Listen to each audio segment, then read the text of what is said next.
vamos a entrar a un lugar que ya conocemos de otros vídeos, que es la sala de la última cena, en donde según la tradición cristiana tuvo lugar la última cena de Jesús de Nazaret con sus discípulos en vísperas de su crucifixión. Este lugar ya lo conocemos, hemos hablado de él en otros vídeos. Por ejemplo, sabemos que el lugar no es de la época del Segundo Templo, pero aquí hay una pared que algunos investigadores consideran que se trata de una pared antigua, que podría ser la pared de aquella primera sinagoga apostólica, es decir, de aquella primera casa de reunión en donde los seguidores de Jesús se reunían en Jerusalén después de la muerte de Jesús.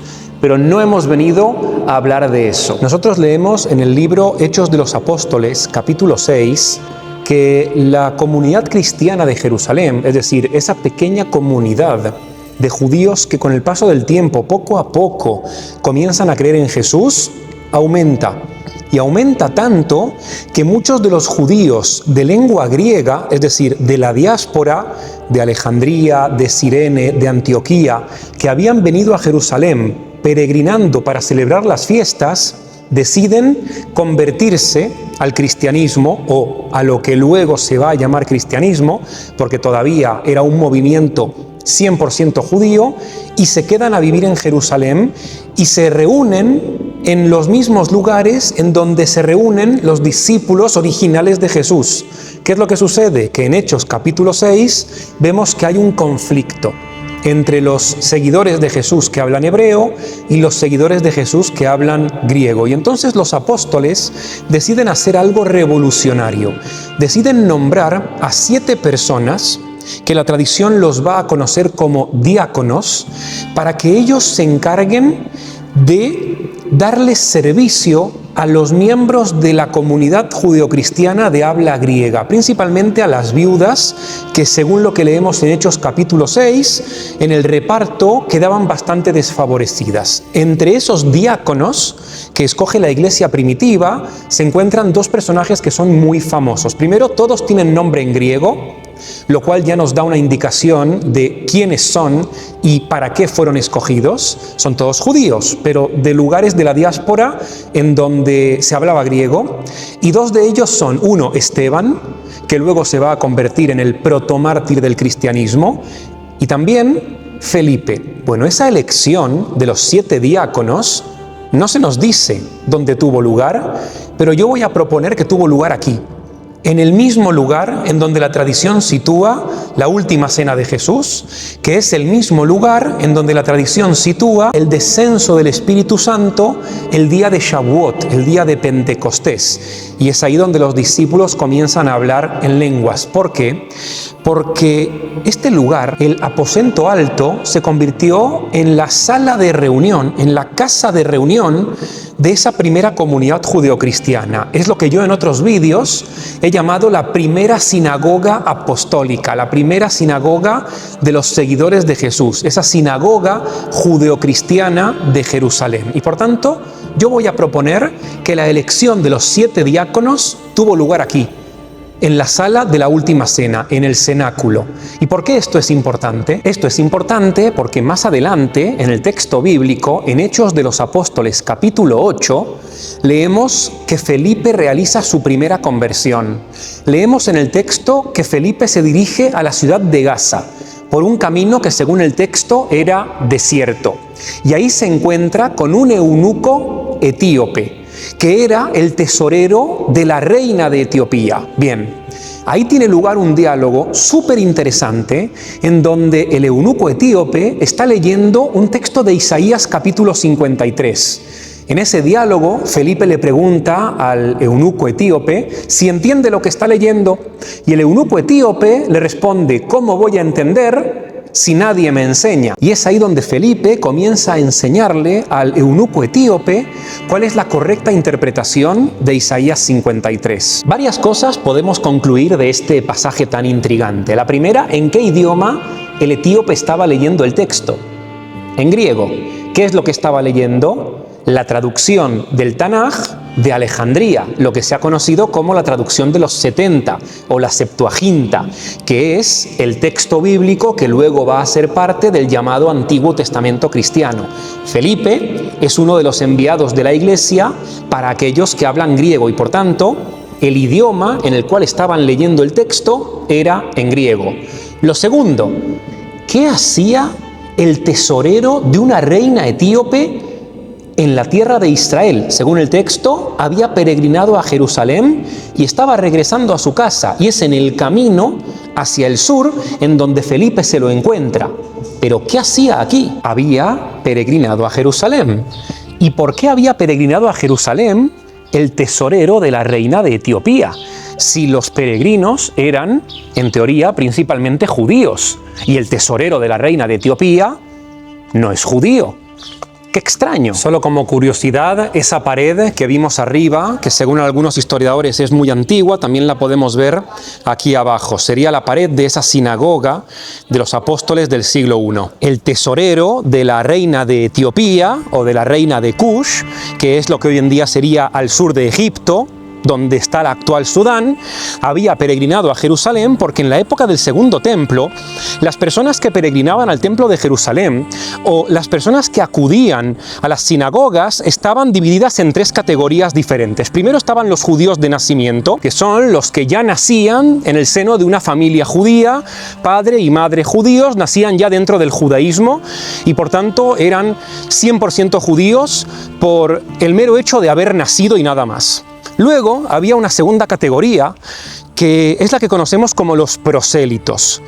¿Quiénes son los prosélitos?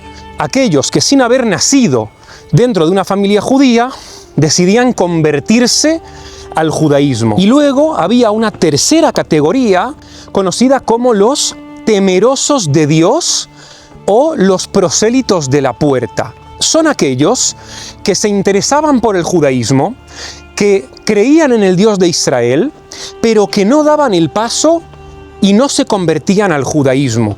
Y por eso el texto los llama temerosos de Dios. No son judíos, ni de nacimiento ni prosélitos, pero creen en el Dios de Israel. Hoy en día, a esas personas que sin ser judías creen en el Dios de Israel, las llamaríamos noágidas o bnei Noach. Bueno, este concepto ya existía en el siglo I y por tanto toda la cuenca del Mediterráneo estaba llena de estos temerosos de Dios que se acercaban al texto bíblico, creían que el texto bíblico era verdad, creían que el pueblo judío tenía la verdad, pero no se convertían al judaísmo. Bueno, estas personas también peregrinaban al templo de Jerusalén y había un lugar para ellos en el templo de Jerusalén.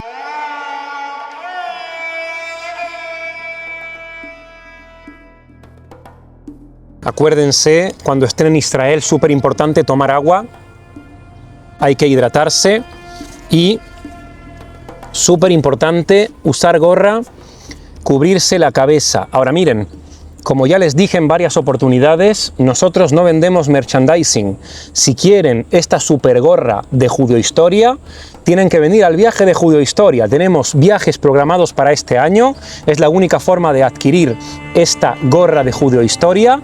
Aquí en la caja de descripción tienen el link para anotarse al próximo viaje de Judeohistoria que tiene lugar este año. Salimos por esta antigua puerta de la época del Segundo Templo. Ahora la puerta no se ve porque hay una muralla posterior, pero muchos de los judíos que salían de Jerusalén salían por esta puerta y podemos imaginarnos a Felipe saliendo y dirigiéndose hacia el sur, hacia el camino de la ciudad de Gaza, donde se encuentra al eunuco etíope. Como dijimos, un temeroso de Dios. Hay un temeroso de Dios muy famoso más adelante en el libro Hechos de los Apóstoles, que el libro lo llama temeroso de Dios, que se llama Cornelio, con quien siempre se ha identificado al primer converso no judío al cristianismo. Bueno, parece ser que no fue el primero, porque el primero en teoría fue el tesorero de la reina de Etiopía, que es este eunuco etíope, a quien Felipe bautiza más adelante en el texto. Y con esto ya podemos entender qué es lo que sucede en esa interacción que, si no la contamos en su contexto, parece ser que no encaja bien dentro de toda la historia. Luego podemos ver algo también bastante curioso, y es que el eunuco etíope está leyendo Isaías 53. Y uno de los debates bastante acalorados en la actualidad entre judíos y cristianos, hay una controversia muy fuerte, es ¿a qué hace referencia Isaías 53? ¿Al pueblo de Israel? ¿Al Mesías? ¿Al propio profeta Isaías? Podemos ver que es un debate muy antiguo, no es algo de la actualidad. Hace 2000 años podemos ver que tampoco estaba claro a quién hacía referencia el profeta Isaías en Isaías 53, porque el tesorero de la reina de Etiopía le pregunta a Felipe, ¿a quién se refiere el profeta? ¿A sí mismo o a otra persona? Y es ahí cuando Felipe lo ayuda a entender que esa profecía hace referencia no solamente al Mesías, sino que se cumple en la figura del propio Jesús de Nazaret. ¿Vieron que mejoraron de repente las tomas? ¿Esto a qué se debe? Se debe a que acaba de llegar, aquí de repente a mitad del vídeo, mi camarógrafa, que es la directora de fotografía, que si no la siguen en Instagram por algún motivo, la tienen que seguir. Aquí aparece su dirección, así que ahora van y la siguen. Y si no la captaron lo suficientemente rápido, aquí, en la caja de descripción. De hecho, incluso parece ser que hasta me cambió el humor, para que vean que es verdad. A ver, saluda. Hola. ¿Ven? Existe. Es una persona de carne y hueso.